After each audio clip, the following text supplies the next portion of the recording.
Okay, good afternoon. David Moore, Dallas Morning News.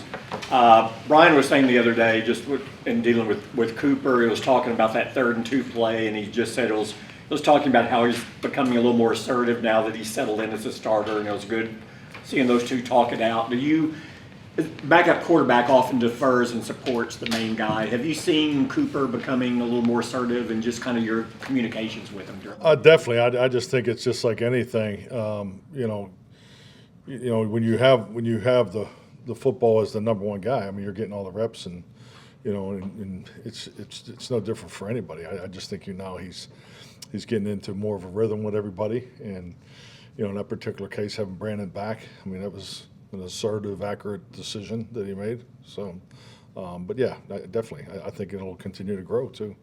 Like you talk about a lot, you have to project guys you're developing into certain roles, but they're just not in a position to communicate like that unless they're the starters and getting the reps and working it out with the guys you're next to. Right? Yeah, definitely. But the quarterback room, they all have a voice with the other players on offense, and even more so with the perimeter players. I mean, there's our post-practice meetings. We've gone to a really cool format where we've just encouraged a lot more player interaction, and in the way the meetings are set up. And I think we did that post-bye, and I've been very pleased with the way that's going. So, and my point is, the backup quarterback, the third quarterback, they're very involved in the preparation for those meetings. Also, the voice that they have in the meetings, and it's been refreshing to hear how much the other position players are talking and so forth. Because it's just like anything in coaching. I mean, and that's what the off season is for. I mean, you're teaching the X and O's and the specifics and the details, but our job is, right now is to demand the details. And but the players, the communication between them and the demand of details in that relationship is of the utmost importance because they obviously play the game. Clarence, who has no purple on today, that we can tell. All right. Clarence Hill, All City, Dallas. I know you guys have spent a lot of time working on stopping this explosive offense with Cincinnati and those receivers. And can you talk about the key to doing that, and how much is a ball control offense part of that strategy of stopping Cincinnati? Well, I think just like anything, I mean, we have to build off of how we've played as a team, of late, and then that's our focus. So, number one is just the ball security component of it. We've done a good job taking the ball away, and we need to do a better job taking care of it. The ball's been on the ground too much. So just sticking with the basics. But, yeah, I clearly recognize that just like any game that you're going into. And I've been very impressed, watching them live against Pittsburgh. And really the last three, I mean, they've scored close to 100 points in the last 3 games. So I think their offense is not only an excellent offense, but I think they've hit a stride. They're playing at a very high level right now. So, but yeah, I mean, we want to control the clock every game that we play in. We didn't do that the first semester of the season. We have been doing a better job of that late, but yeah, that'll definitely be part of the, the outlook of this game and so forth. But yes, I can answer yes to that question every week. Mike Todd Archer with ESPN. We talked about Cooper's comfort level. What's been your comfort level with Cooper and understanding what he wants, things he's thinking about? Do you guys still do the Thursday meeting that you had with Dak and things? Yeah, definitely. Coop is, he knows what he wants. He knows what he likes. And I've always felt that, what I've learned with the Thursday meeting with the quarterback, in doing it for as long as I've done it, is the importance of it is the time that you spend with the quarterbacks, particularly the quarterback, during the course of the week, because those conversations are really a continuation of the conversations that you've been having all week. Because if you get to Thursday night and you're in there and you go, well, I like this and he likes that, and then he likes this and I like that, then the obvious is what the hell you guys been doing all week. So I mean, so you are on the same page. And has been my history with that, because I mean, I've just talking with other coaches.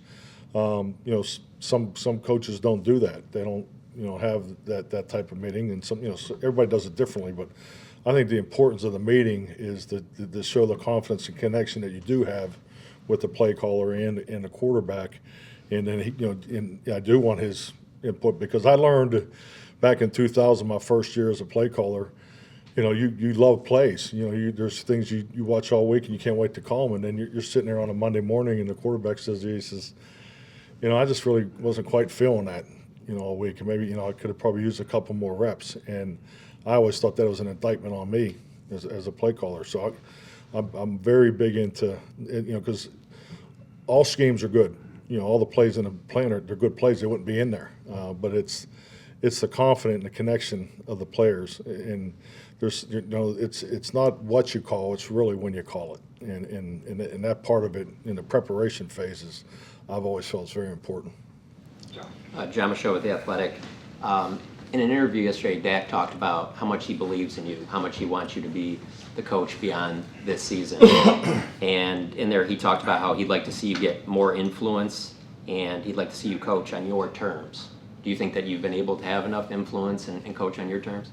Yes, definitely. I mean, I think it's like any job in this one specifically. I mean, I had clear understanding of the responsibilities. This is the most input I've ever been a part of as a head coach in personnel. So, particularly in the draft, we spend a tremendous amount of time as a coaching staff, during the draft, draft selection and preparation process. So, and it's different. I'm just trying to give you an answer, trying to compare it to, my past. But yeah, so I'm not sure exactly, what he meant by it, but yeah, I think it's just like anything.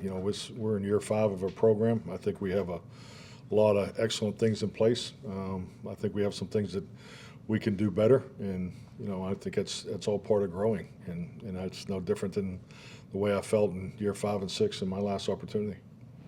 Calvin Watkins, Dallas Morning News. How much will Trayvon Diggs and Zach Martin do today in practice? Zach won't practice today. Trayvon, we just went through the walkthrough, was part of that. So, to be honest, really today is more of a mock game type tempo, similar to our Friday work. We'll do some full speed individual and group work, and the preliminary periods will be full speed. But yeah, other than that, there's definitely a lid on how much work that we'll do as a team today. How close is DeMarcus Lawrence getting to maybe getting ready? He'll be working with Britt this week. So we'll see how today and tomorrow goes, and maybe have take a look at assess it by the end of the week. But he's clearly in the rehab group today. Nick Harris, Forward Star Telegram. Just follow up on that. Will Lawrence have his practice window activated today, or is that probably something later? No, not today. Okay. And as far as the Cincinnati matchup, any game, red zone is really important. But against an offense like this that really capitalizes in the red zone, how important is the game in the 20s this week? Oh, very important. I think you said it in the beginning of your question. I mean, and all situations are important. I mean, just something as simple as penalties in situational football, something we're doing a better job of. So, but yeah, exactly. I mean, the red zone will be big in this game, especially, if you just look at the numbers going into it. As I say, it'll probably be a 6-3 ball game, but I mean, you look at the numbers going into it. I mean, it's obviously of most importance, and frankly, having an extra day helps. Spend a little more time on red zone. Saad Yusuf, The Athletic. Mike, when you have an offense like theirs on the other side, how does that impact you as a head coach in terms of how aggressive you can be on 4th downs and knowing how much field position can play a role in this? Well, I can't wait to play the game. I tell you guys have got some good questions. You want the playbook? You need the game plan? You want to know if I'm going for it on 4th down? So I got time. I got time to think about it. But yes, I think I clearly understand why you're asking the questions. I think these are all great questions, and they are extremely dynamic on offense, and I mean, and it's a defense that they have good players too. Now, I mean, they do a lot. I mean, schematically, I'm glad we had some extra time to get ready for this defense too. I mean, there's a tremendous amount of scheme on film. Is there a spectrum though of like how, depending on the other team's offense, how much you're able to do that week to week? Be aggressive on 4th down. Yeah, as far as anticipating and preparing, absolutely. But every game has a different ebb and flow to it. I mean, every football game has similar things that happen week in and week out. It's just the order of what they happen. So it'll always come down to the execution, and my job is to make sure we're putting our players in position to be successful. So, but yeah, we clearly recognize how they're playing, particularly, how Joe's playing. I mean, I think he's in a really good groove right now. So I've been very impressed watching these guys play. Garrett. Garrett Portell, CBS Sports. Mike, you've coached a lot of great quarterback receiver tandems. Aaron with a lot of Greg Jennings, Jordan Nelson, Devontae Adams here, Dak and CD Dak and Amari Cooper. What stands out about Joe Burrow and Jamar Chase's connection to you as someone who's been around? Their time clock. I mean, you see the anticipation throws. I mean, he had a couple throws in the fourth quarter in the Pittsburgh game. They were behind in a particular coverage. He was throwing the ball through the window before it even opened. So I would say clearly their time clocks, and also they run option routes too. So when you see a lot of option route productivity on video, that tells you that there's extra work that goes into that. So yeah, they're definitely, their time clocks are very, very tight. Josh. Like Josh Tolentino, Lone Star Live. Just getting back to Dak, it seems like he's at least a little bit more mobile now. Where would you kind of describe where his rehab is? Is it on track? And just as a follow-up to that, what is his kind of like weekly schedule look like in terms of involvement with the game? Well, I mean, he's here. He's here today, and he's pretty much here every day. But he's following the orders. He's on his crutches. So where he is, I mean, he's not, very far out yet. I mean, I think he's got to be really smart in his first phase, as far as being on crutches and basically, how much he can move. So I think we'll be in this phase for a couple more weeks.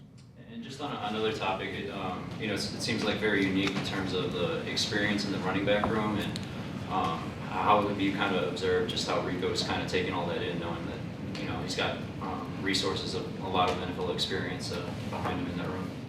Yeah, definitely. I mean, I think it's like anything. When you are a younger player, especially when you're having an opportunity to be the number one running back, it's definitely smart, and he has, to tap in, and he has a prior relationship with Zeke, working with Zeke here in the past. But Delvin's been a tremendous resource for that whole running back room.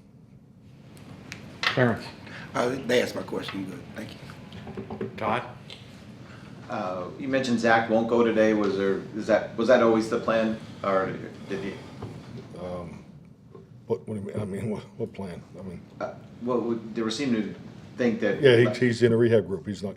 He won't work today. There was no setback or something with him. I mean, no, he's. I know they're still doing tests and so forth, but yeah, we'll probably know more here in the next day or two. Joe. Joe Hoyt, All City Dallas. Jerry was asked about Rico's emergence, and he said he's been able to stay healthy, obviously, this year.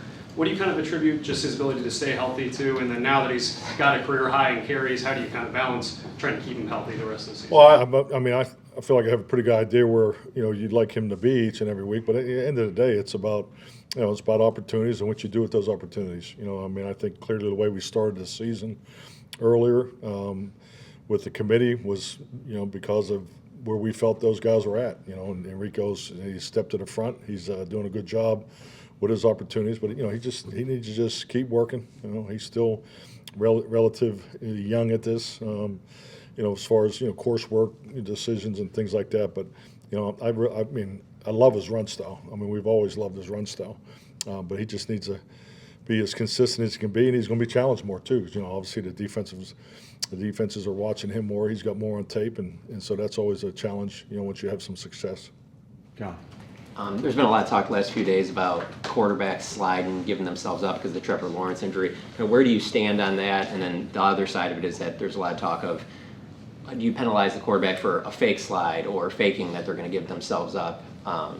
Or do you think that it's that where they're at right now with the rule, it's fair?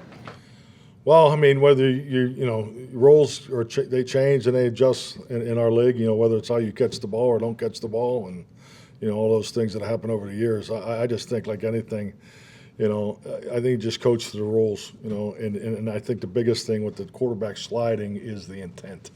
They're going down, and what we're trying to accomplish from a player safety standpoint. So I think if we all just stay true to that, and just like anything, when something like happened, I think there'll be educational videos, and we'll continue to talk about it better. But I think you just got to coach it to the letter of how they're officiating. And the biggest thing is, you know, if you're giving yourself up, I mean, you should be protected. I do believe that. I mean, that's the intent of the role. So, so as far as sliding and going in head first and that whole back and forth, you know, because I've seen it over the years, it's adjusted. But the intent to give yourself up, the quarterback should be protected, in my opinion.